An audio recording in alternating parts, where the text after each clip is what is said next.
हमारे साथ में वैदिक रीतियों के ज्ञाता सुधीर दास जी महाराज हैं। उनसे हम बात करेंगे और समझेंगे अब 21 जनवरी का जो दिन है उस दिन जो प्रक्रियाएं होंगी उनके बारे में आचार्य जी हमको बताएंगे। और जो उन प्रक्रियाओं का जो शास्त्रीय अर्थ है वो भी समझाएंगे। आचार्य जी, नित्य पूजन के बाद हवन पारायण जो 21 तारीख की पूजन प्रक्रिया है, नित्य पूजन हो गया, हवन पारायण इनकी वेद मंत्रों का पाठ और हवन। ऐसा है कि जो स्थापित देवता होते, जैसे गणेश पूजन हो गया, मातृका अंबिका पूजन हो गया, और क्षेत्रपाल देवता, योगिनी, पीठ देवता, यंत्र देवता, राम भद्र के ऊपर राम जी की मूर्ति पूजा के लिए रखी जाती। तो ये मूर्तियाँ सुवर्ण की होती है और इनका जब तक 5 दिन का अगर प्रतिष्ठा चल रहा है तो नित्य प्रातः पूजन होता है।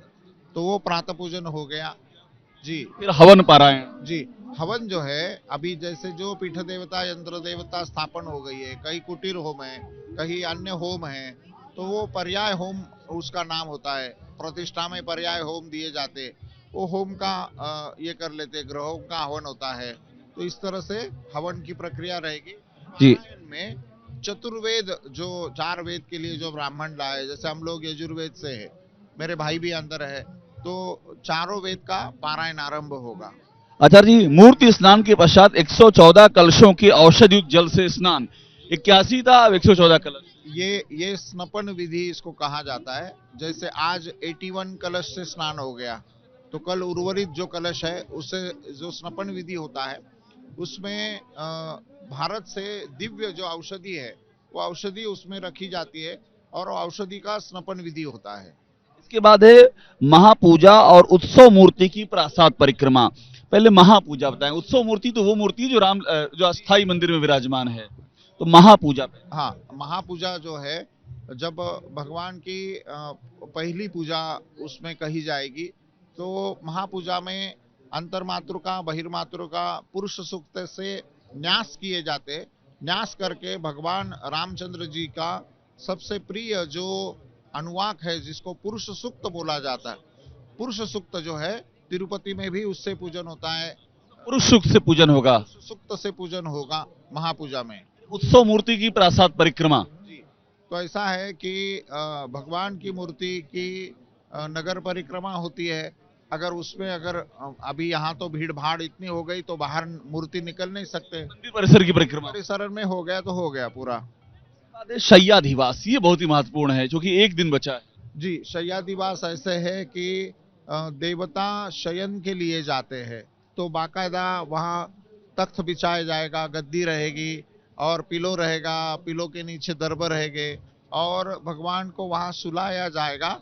और उसके ऊपर जो धान भरा जाता है, जैसे गेहूं है या चावल है या तिल है, उसको ढक के पूरा विधि विधान से वहाँ पे शय्या दिवस। अब बचा है तत्व न्यास।